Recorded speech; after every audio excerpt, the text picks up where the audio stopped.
اچھا، کچھ علماء نے کہا کہ قبروں کے اوپر عمارتیں بنانے کا تذکرہ خود قرآن کے اندر آیا، خود قرآن میں آیا۔ قرآن میں جو اصحاب کہف، اگر آپ جا کر پڑھیں خود سورہ کہف کے اندر، فَقَالُوا ابْنُوا عَلَيْهِمْ بُنْيَانًا، ان کی قبور پر عمارت تعمیر کرو۔ جو لوگ موجود تھے اصحاب کہف، جب دوبارہ قبروں کے اندر چلے گئے تو لوگوں نے کہا کہ ہم ان کی قبور کے اوپر عمارت تعمیر کریں گے۔ پھر کہا وَقَالَ الَّذِينَ غَلَبُوا عَلَىٰ أَمْرِهِمْ لِنَتَّخِذَنَّ عَلَيْهِمْ مَسْجِدًا، اور وہ لوگ جنہوں نے اپنے کام میں غلبہ حاصل کر لیا، وہ کہنے لگے کہ ہم ان کی قبور پر مسجد تعمیر کریں گے، ان کی قبور پر مسجد تعمیر کریں گے۔ علماء فرماتے ہیں قرآن نے جو وہاں موجود لوگ تھے ان کے نظریات کو بیان کیا، مگر ان پر کوئی تنقید نہیں کی، جس کے معنی یہ ہے کہ یہ نظریہ صحیح، ان قبروں کے اوپر تعمیرات جائز، وہاں پر مسجد بھی بنائی جا سکتی۔ یعنی اگر یہ قابل اعتراض یا حرام ہوتا تو قرآن فقط ذکر کر کے نہ رہ جاتا، قرآن کتاب ہدایت، لہذا قرآن نے ان نظریات کو بیان کر کے واضح کر دیا کہ اولیاء و صالحین کی قبور کی تعظیم کرنی ضروری ہے، ان کی قبروں کی حفاظت ضروری ہے، اور ان پر عمارتیں اور مقبروں کی تعمیر وہ بھی بالکل جائز اور صحیح۔ ورنہ خود قرآن یہ کہتے تھا اس نظریے کو اظہار کر کے کہ ہم یہاں پر مسجد بنائیں گے، تو قرآن کو فوراً اگلی آیت میں اس بات کو منع کرنا چاہیے تھا کہ یہ نظریہ صحیح ہے، یہاں پر مسجد نہیں بنائی جا سکتی۔ فقط ان کی اس بات کو ظاہر کر کے قرآن کا اس سلسلے میں خاموش ہو جانا اس بات کی نشاندہی کر رہا ہے کہ اسلام میں چیز جائز۔ اور کتب تاریخ کے اندر ملتے ہیں کہ خود صحن کعبہ، اس میں 70 یا اس سے زیادہ تعداد کے انبیاء کی قبور کا بھی تذکرہ ہے، اختلاف روایت ہے کتنی تعداد ہے۔ خود یہ جو مسجد الحرام کا صحن ہے خانہ کعبہ کے سامنے، اس کی زمین کے نیچے 70 انبیاء کے قبور، سب وہیں پر ہی نمازیں پڑھتے ہیں۔ اگر دیکھا جائے ان کے نیچے کسی جگہ پر ہوں گی نا قبریں، اور اس کے اوپر تمام مسلمان وہیں پر ہی نماز پڑھتے ہیں۔ اور اسی طرح سے ہجر اسماعیل میں آپ نے دیکھا قبر کے بالکل ساتھ ہی نمازیں ادا کی جاتی ہیں۔ پیغمبر نے آج تک کبھی نہیں روکا، پیغمبر کے اصحاب نے آج تک کبھی کسی کو نہیں روکا کہ یہاں پر قبور ہے، یہاں نماز نہ پڑھو، اس سے ہٹ کر نماز پڑھو، دور جگہ جا کے نماز پڑھو، ایسا کہیں پہ بھی نہیں۔ اور باقاعدہ حضرت ابن عمر سے جو ایک روایت ہے، کسی مسجد الخیف قبر و 70 نبی ہے۔ مسجد خیف جو ہے مینا میں، مسجد خیف، یہاں پر 70 انبیاء کے قبور ہیں، 70 انبیاء، باقاعدہ متفق ہے، ہماری کتابوں میں بھی ہے، اہل سنت کی کتابوں میں آج تک کبھی کسی نے اس کے ذوق کے متعلق کوئی بات نہیں کی۔ تمام علماء نے مناسک حج میں یہ والی روایت بھی نقل کی، جو تفصیلی مناسک ہیں جس کے اندر روایتیں وغیرہ بھی اکثر علماء نقل کرتے ہیں۔ تو خود مسجد خیف، یہاں پر 70 انبیاء کے قبور ہیں، اور یہاں پر 100 رکعت نماز پڑھنا، جہاں پر یہ 70 انبیاء کی قبریں ہیں، 70 سال کی عبادت کا ثواب اسے دیا جاتا ہے جو مسجد خیف میں 100 رکعت نماز پڑھنا۔ وہ اتنا رش ہوتا ہے کہ وہاں پر کھڑے ہونے کی جگہ نہیں ہوتی مینا میں، اور کہا جاتا ہے کہ فقط یہاں پر ایک تسبیح الحمدللہ کی پڑھنا، خراج عراقین یعنی کوفہ اور بصرے سے جتنا خراج اس زمانے میں آتا تھا، وہ اگر سارا بھی راہ خدا میں صدقہ کر دیا جائے تو ایک تسبیح الحمدللہ کے برابر ثواب نہیں، اس سے کہیں زیادہ ہے۔ تو آپ کو سوچیں کہ مسجد خیف اور سبحان اللہ اور لا الہ الا اللہ پڑھنے کے ثواب الگ، تو 70 انبیاء کے قبریں خود مسجد خیف میں ہیں، اور وہاں پر اتنی نمازوں کا حکم۔ تو اچھا، اسی طرح سے حدیثوں کے اندر برادران اہل سنت کے یہاں بھی اور ہمارے یہاں بھی کہ حضرت عیسیٰ کو انتقال کے بعد پیغمبر اسلام کی جو زری ہے، جو درمیانی والی زری ہے، لیفٹ درمیان میں جو لیفٹ والا جو کارنر، یہاں پر پیغمبر اسلام کی قبر ہے، دائیں طرف 2 خلفاء کی، اور اس کے بعد یہ لیفٹ 2 جو آپ کو قبروں کی جگہ ہے یہاں پر، یہ جو زری ہے، ایک میں حضرت عیسیٰ جب امام زمانہ علیہ السلام تشریف لائیں گے،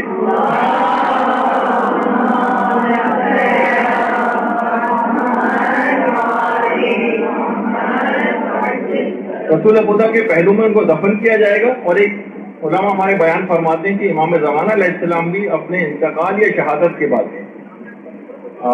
یہیں پر دفن ہوں گے پیغمبر اسلام کے پہلو میں۔ تو بالکل برابر میں، یعنی مسجد نبوی کے بالکل برابر میں وہیں پر یہ قبریں بالکل دیوار سے دیوار ملی ہوئی، تو مسجد کے ساتھ بھی قبر ہو سکتی ہے، جیسے کہ خود ہم روضہ رسول میں مسجد نبوی میں دیکھ رہے ہیں، اور روضے کو مسجد سے متصل بھی کیا جا سکتا ہے، جیسے کہ رسول کا روضہ مسجد نبوی سے بالکل متصل ہے، نمازوں کی جگہ ٹھیک ہے الگ ہے، روبہ قبلہ ہو کر وہاں نمازیں پڑھتے ہیں، کوئی رسول خدا کی قبر کو قبلہ بنا کے تو نماز نہیں پڑھتا، تو اس میں کوئی تضاد اور کوئی مخالفت نہیں ہے کہ جہاں پر قبر ہوگی اس کے برابر میں مسجد نہیں ہو سکتی، ایسا کچھ نہیں کیا وہاں پہ نماز نہیں پڑھی جا سکتی، ورنہ اس سے پہلے ذکر آ گیا کہ حضرت عائشہ کی نمازیں پھر کس طرح سے ہوئی ہوں گی، تو ان میں کوئی تضاد اور مخالفت نہیں، اور سنی شیعہ تمام روایات میں یہ بات آئی ہے، اور خود ملا یحضر الفقی میں بھی ہے، وسائل الشیعہ میں بھی ہے کہ رسول اللہ نے یہود و نصارہ پر لعنت کی تھی جنہوں نے اپنے انبیاء کے قبور کو مسجد بنا لیا۔ دیکھیے یہ چیز اکثر لوگ یہ پیش کرتے ہیں کہ تم نے اپنے انبیاء کے قبور کو مسجد بنا لیا، تو اس زمانے میں یہود و نصارہ نے انبیاء کی قبور کو قبلہ بنا کر عبادت شروع کر دی۔ دیکھیے کوئی بھی قبر کتنی ہی مقدس کیوں نہ ہو اس کو قبلہ نہیں بنایا جا سکتا، مگر کسی چیز کے سامنے سجدہ، جبکہ ہم سجدہ خدا کو کر رہے ہیں یہ حرام نہیں، دیکھیے جب سجدہ آپ کرتے ہیں کوئی نہ کوئی چیز تو سامنے ہوتی ہے، اس کمرے میں مثلا اگر آپ پڑھ رہی ہیں نماز اور سامنے LCD ہے آپ کے لگا ہوا تو آپ LCD کو تھوڑی سجدہ کر رہی ہیں، اور یا مثلاً آپ کوئی خانے کعبہ وہاں جا کے نماز پڑھ رہا ہے مسجد الحرام میں، تو ہمارے سامنے قبلہ کعبے کے طور پر ہوتا ہے، لیکن ہم کعبے کو سجدہ نہیں کر رہے ہوتے، سجدہ پروردگار عالم کو کر رہے ہوتے ہیں، کعبہ جو ہے اس کی طرف رخ کرنا ہوتا۔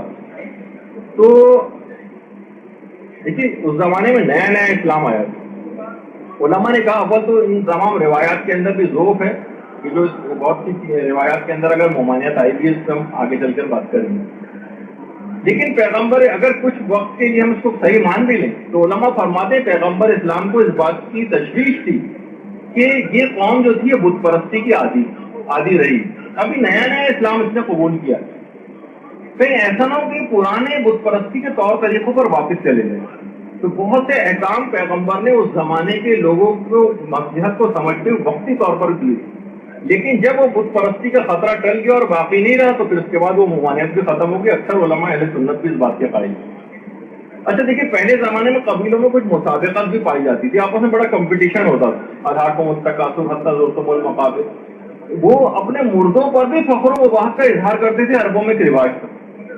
دیکھیے بہت سے لوگ اپنی دولت کے اعتبار سے اپنے مردوں کو عام لوگوں کے لیے یعنی بالکل عام سے افراد ہیں، لیکن کیونکہ اپنے فخر و مباحث کا اظہار کرنا مقصد ہے، آج بھی کتنے ممالک کے اندر امیر کبیر افراد اپنے مردوں کے لیے اتنے بڑے بڑے اور عالیشان محل نما جو ہے وہ مقبرے بنا دیتے ہیں عام افراد کے لیے، اپنی دولت کے اظہار کے لیے، اس کے شان و شوکت کے اظہار کے لیے، اپنے بڑے عہدوں کے اظہار کے لیے بڑی بڑی عمارتیں وہ بن جاتی۔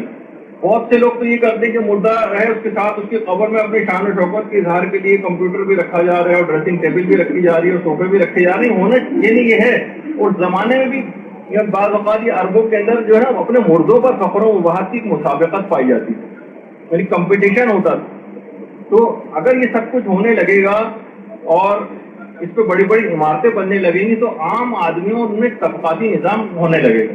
پیغمبر اسلام اسلام نے بھی اس بات کو پسند نہیں کیا کہ اس طرح کے طبقات مردوں کے سلسلے میں پیدا ہو جائیں۔ صرف بزرگان جو انبیاء ہیں، اولیاء ہیں، ائمہ ہیں، بڑے بڑے علماء ہیں جن کی تصاویر آپ نے اس سے پہلے دیکھی، ان کی قبور پر تو گنبد، قبے وغیرہ بنائے جا سکتے ہیں، لیکن عام آدمیوں کے لیے پیغمبر نے اس کو روکا اس زمانے میں، اس رجحان کو، ورنہ ایک ٹرینڈ جنم لے لیتا کہ عام آدمیوں میں شان و شوکت اور عمارت کا اظہار قبور کے ذریعے بھی کیا جانے لگتا۔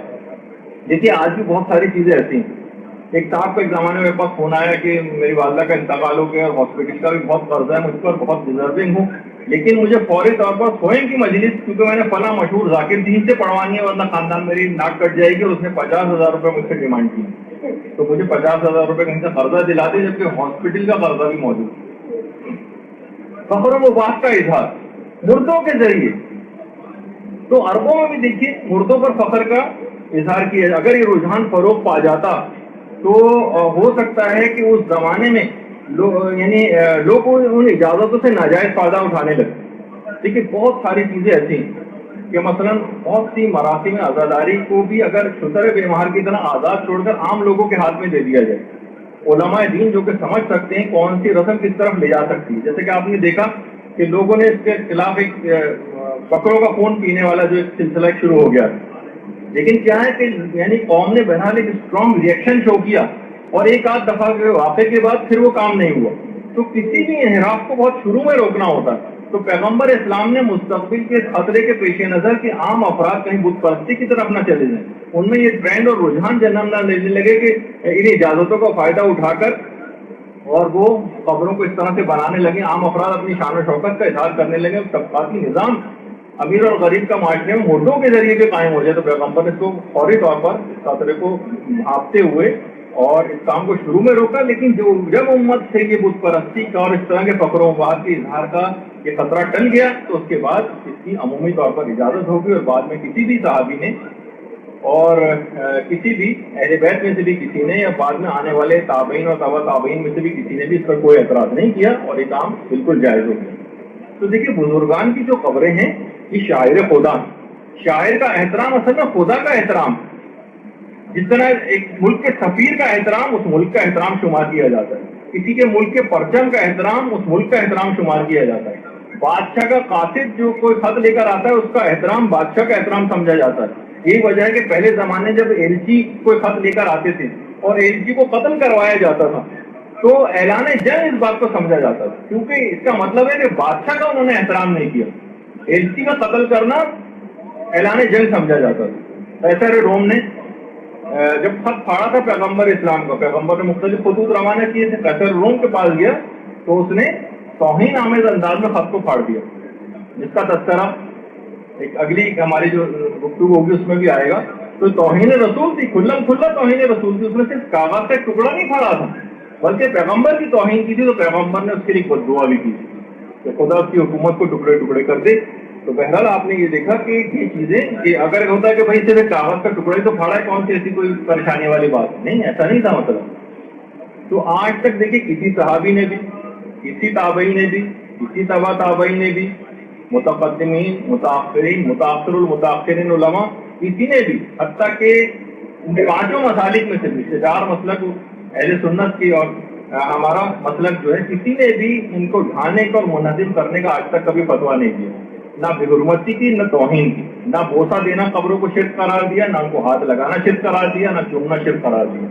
صرف ایک ٹولہ 1000 سال بعد نمودار ہوتا ہے اور ایک نیا دین ایجاد کرتا ہے. اور یہ فقط ہم یہ بات نہیں کہہ رہے، خود علماء اہل سنت یہ بات جو ہے وہ کہہ رہے ہیں. اور آپ تھوڑا سا اس کے متعلق کچھ سن لیجئے کہ اور غور سے سنیے گا اس سلسلے میں جو نظریہ ہے. جب قبر پکی کرنے کے بارے میں مانے تو مقبرے بنانے کے بارے میں کیا وضاحت ہے؟ کیوں بزرگوں کے مزارات اس بھی بنائے جاتے ہیں؟ کیا یہ درست ہے؟ ہاں، جو قبر پکی کرنے کی ممانعت ہے اس پر 2 ویوز ہیں.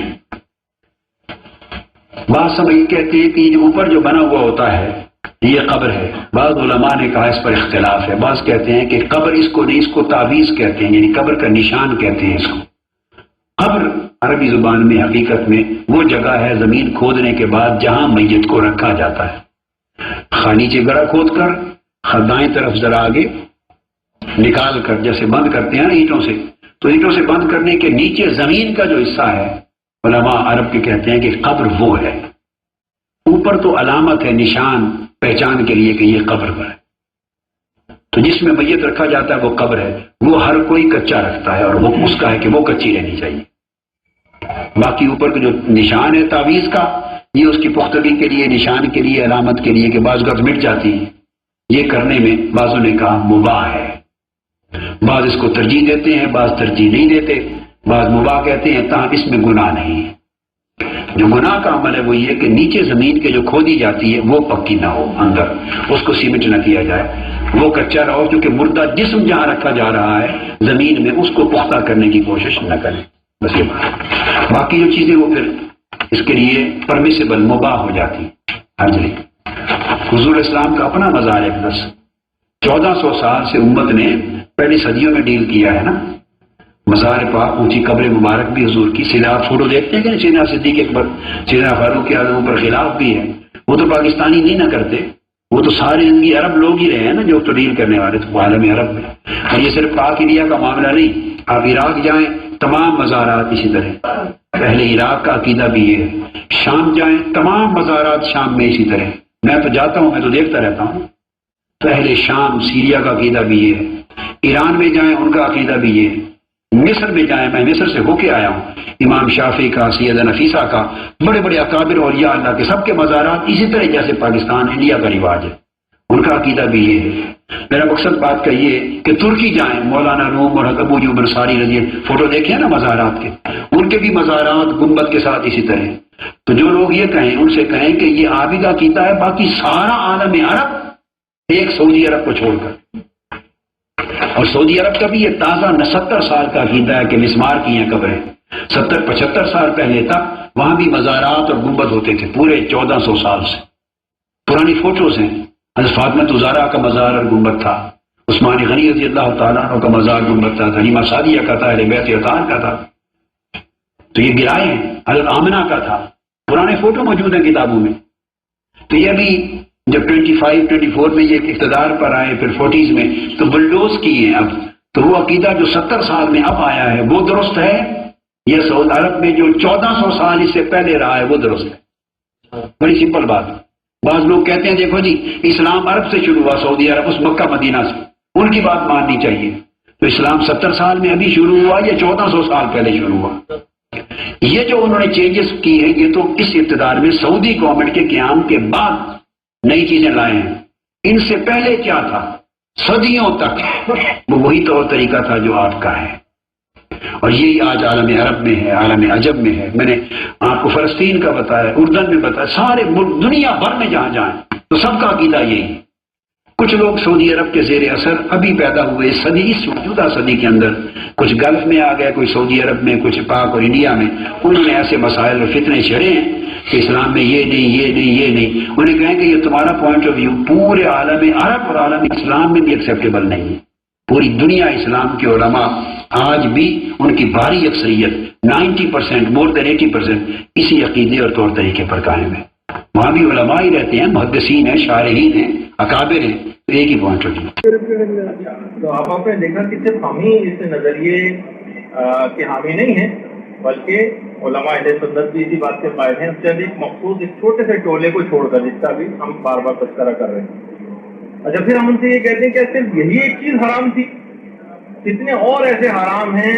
کل تک آپ تصویر کو بھی حرام کہتے تھے اور آج ہر مفتی ٹی وی پر آ رہا ہے اور اپنی تصاویر کھنچا رہا ہے اور اخبارات کے اندر تصویریں آ رہی ہیں. تو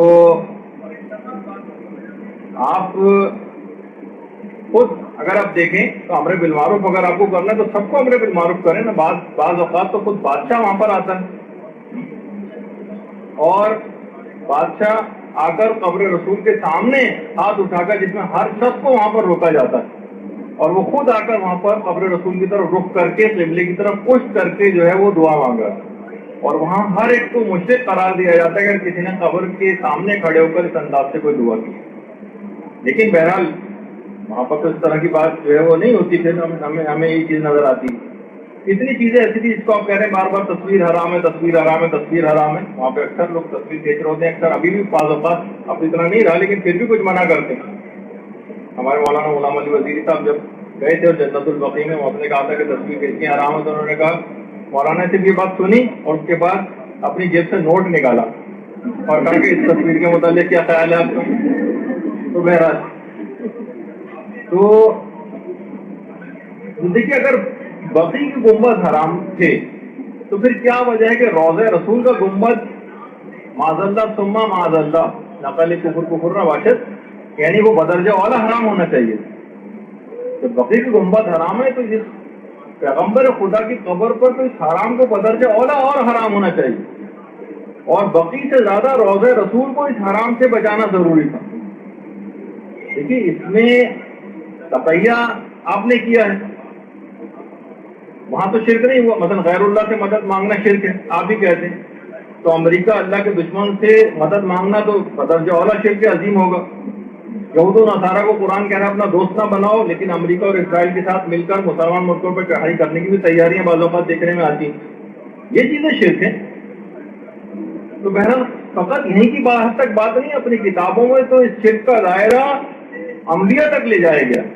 ان کو اپنی کتابوں میں بھی ہے کہ باقاعدہ حضرت آدم اور حوا کا جو تذکرہ ہے، جو انہوں نے شیطان کا کہنا مانا تھا، انہوں نے کہا کہ اصل میں شرک کی دو قسمیں، ایک اطاعت کے اندر شرک ہوتا ہے اور ایک عبادت میں شرک ہوتا ہے.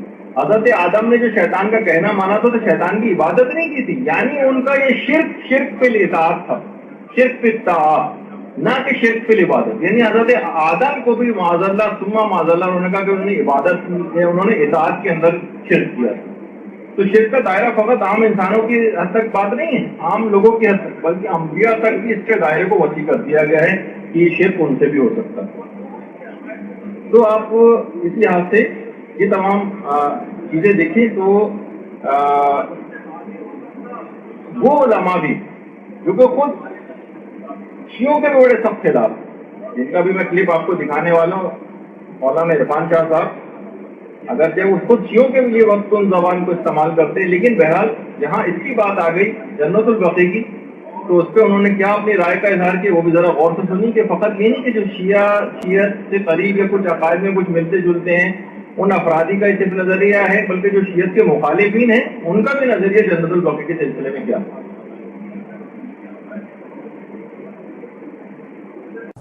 کہ کچھ عرب ممالک میں مزارات کو منہدم کیا گیا، تو اس حوالے سے آپ تھوڑی تاریخی روشنی اگر ڈال دیں کہ کن مزارات کو منہدم کیا گیا اور ان کی بے حرمتی کیوں کی گئی اور اس کی شرعی حیثیت کیا ہے جو بندہ مزارات کی بے حرمتی کرے. کہ پچھلے 150 سال پونے 200 سال سے پہلے کبھی یہ مسلمانوں میں جو مسلمان پہلے گزر گئے جی ان کا یہ متفقہ طریقہ تھا. سبحان اللہ. لیکن بعد میں کچھ نام نہاد مسلمان جو کلمہ کو تو ہیں ہی، کلمہ پڑھتے ہیں، لیکن آپ کو پتہ ہے کہ کلمہ پڑھنے کے بھی کئی معیار ہیں. وَمِنَ النَّاسِ مَن يَقُولُ آمَنَّا بِاللَّهِ وَبِالْيَوْمِ الْآخِرِ وَمَا هُم بِمُؤْمِنِينَ. ان کے اندر دو باتیں تھیں، ایک تو فکری غلطیاں بہت ہیں ان کے اندر، اور دوسری جو ان کے اندر خرابی ہے وہ یہ ہے کہ وہ بہت سخت ہیں. ان کا خیال یہ ہے جو کچھ ہم سوچیں وہی دین ہے. صحیح. پورا عالم اسلام جو کچھ مرضی سوچتا رہے، ان کا عمل جو بھی ہو، فتویٰ جو بھی ہو، بس جو ہم سوچتے ہیں وہ دین ہے. لہذا انہوں نے کیا سوچا؟ انہوں نے یہ سوچا کہ نبی کریم علیہ السلام نے حضرت مولا علی شیر خدا کو فرمایا تھا قبریں برابر کر دو. یہ بنیاد بنا کے بقیع شریف پر بلڈوزر پھیر دیا گیا. جنت المعلیٰ میں مکہ مکرمہ کا جو مقدس ترین قبرستان ہے اس پر بھی بلڈوزر پھیر دیا گیا، قبریں بلڈوز کر دی گئی. ان مقدس ہستیوں کی کہ میں سمجھتا ہوں کہ آج اسلام کو جو اشاعت، شوکت، عظمت حاصل ہوئی ہے، ان میں ان کا خون بھی شامل ہے، ان کے مال شامل ہیں، ان کی قربانیاں شامل ہیں. ان کے آثار کو اتنی بے دردی کے ساتھ ان لوگوں نے، جن کی آج حجاز مقدس پر جو اپنی حکومت بنائے بیٹھے ہیں، ان کے مفتیوں کے فتاوی کے مطابق ان قبروں کو بلڈوز مسمار کر دیا گیا. حتیٰ کہ میں یہ اس بات کا خود گواہ ہوں کہ ایک شخص سے جب میں نے 2006 کے حج میں سوال کیا، وہ پروفیسر تھا مدینہ منورہ میں یونیورسٹی میں، اس سے اسی مسئلے پر اتفاقاً بات ہو گئی سرکار کے روضہ اقدس کے بالکل قریب. تو میں نے اس کو کہا کہ دیکھو، نبی کریم علیہ الصلوۃ والسلام کا روضہ مقدس تمہارے سامنے ہے، اور یہ ہمارے لیے دین کا سب سے عمدہ نمونہ ہے. قبروں کے بارے میں اگر تحقیق کرنی ہو کہ کس حال میں ان کو رکھا جا سکتا ہے تو یہ مثال آپ کے سامنے. نبی پاک کا روضہ مبارک ہے، ساتھ دونوں یار ہیں سرکار کے شیخین کریمین، ان کی قبریں ہیں، ان کے اوپر یہ گنبد ہے تمہارے سامنے موجود ہے. تو جس ہستی کا گنبد مبارک بنایا جا سکتا ہے، ان کی بیٹی کا گنبد شریف رکھنا یا پردہ رکھنا ان کی قبر کا، یہ کیسے حرام ہو سکتا ہے؟ میں نے براہ راست یہ سوال کیا، تقریباً 15-20 آدمی یہاں اس علاقے کے UK سے تعلق رکھنے والے بھی وہاں موجود تھے، ان کے سامنے میں نے اس کو کہا، جواباً اس بدنہاد شخص نے، آج بھی دل میرا خون کے آنسو ہوتا ہے، جواباً اس نے کوئی 15-20 مسلمان جو میرے ساتھ تھے وہ گواہ ہیں اس بات کے، اس نے یہ کہا اس گنبد کو بھی ہم جائز نہیں سمجھتے۔ تو میں نے کہا اچھا جائز نہیں سمجھتے تو پھر رکھا کیوں ہے؟ ان کو جو گرا دیا ہے، تو کہنے لگا کہ تم جیسے جو لوگ ہیں انہی کا ہمیں خطرہ ہے کہ اس کا بہت زیادہ احتجاج کریں گے۔ اچھا، ایک تو مجھے اس کی سوچ پر بہت رنجیدہ ہوا میں، لیکن ایک بات کی میرے دل میں خوشی بھی ہوئی کہ عاشقان مصطفیٰ اگرچہ بہت منظم نہیں ہیں، بکھرے ہوئے ہیں، لیکن اس کے باوجود ابھی تک بھی ان گستاخوں کے دماغوں پر ان کا اتنا دبدبہ موجود ہے کہ محسوس کرتے ہیں کہ ہم کہیں شاید منہ دکھانے کے نہ رہیں۔ لیکن میں اس کو پھر بھی احساس دلایا، میں نے کہا یہ کوئی تمہاری مہربانی نہیں ہے۔ کیوں؟ کہ ہمارے احساسات اسی طرح مجروح ہیں، واللہ العظیم میں قسم اٹھا کر یہ بات کہتا ہوں کہ میں نے اس کو بھی یہ بتایا، میں نے کہا ہمارے احساسات اسی طرح مجروح ہیں کہ معاذ اللہ اگر تم گنبد خضرا کے ساتھ ایسی کوئی حرکت کرتے تو جتنے دل ہمارے رنجیدہ ہوتے اس سے کوئی کم رنجیدہ اس بات پر نہیں ہے کہ رسول خدا کی بیٹی کی قبر انور کو اگر ننگا کر دیا گیا ہے اور قبر رکھی نہیں گئی۔ یعنی دیکھیں جس قدر نازک تعلق ہمارا ایک امتی کا اور ایک عاشق کا نبی کریم علیہ السلام کے ساتھ ہے، اس تعلق میں جو احساس، جو لطافت اور نزاکت ہے، سبحان اللہ، میں یہ سمجھتا ہوں کہ حضرت خاتون جنت کے بارے میں ہر اس مسلم کے احساسات اتنا ہی لطیف ہیں، اس حیثیت سے کہ اللہ کے رسول تو صرف آپ ہی ہیں ہمارے آقا، سبحان اللہ، مگر جتنا قریب ہے حضرت سیدہ خاتون جنت آپ کے، میں اس بارے میں کچھ بیان نہیں کر سکتا۔ وہ نبیہ نہیں ہے، نہ اللہ تعالیٰ نے عورتوں کو نبی بنایا، مگر ہمارے آقا کے جگر کا ٹکڑا ہے وہ، سبحان اللہ، احادیث صحیحہ میں یہ موجود ہے۔ تو جس شخص کو سرکار سے کچھ شرم آتی ہو کہ آپ کی ہم ایسی انسلٹ نہیں کر سکتے، آپ کے روزہ اطہر کی بھی، ایسے شخص کو ضرور حضرت سیدہ عائشہ صدیقہ طیبہ طاہرہ ام المومنین صدیقہ بنت صدیق، سبحان اللہ، ان کی قبر انور کو گراتے بھی شرم کرنی چاہیے تھی۔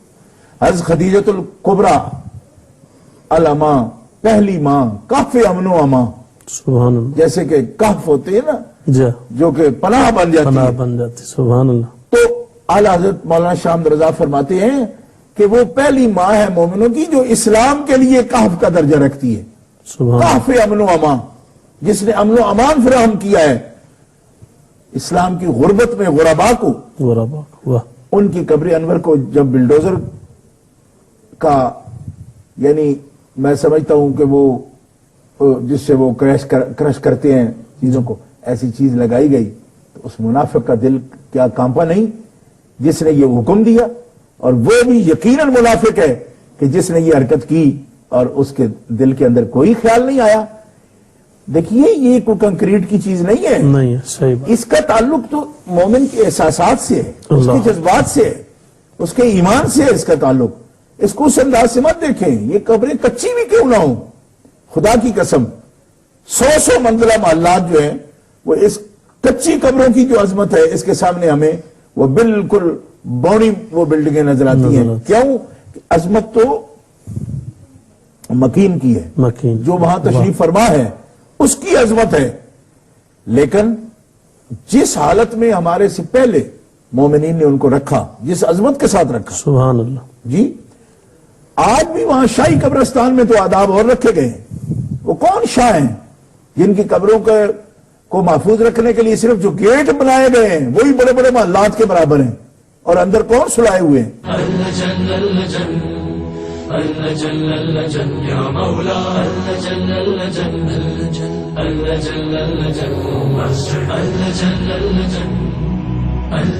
یا صاحب السماء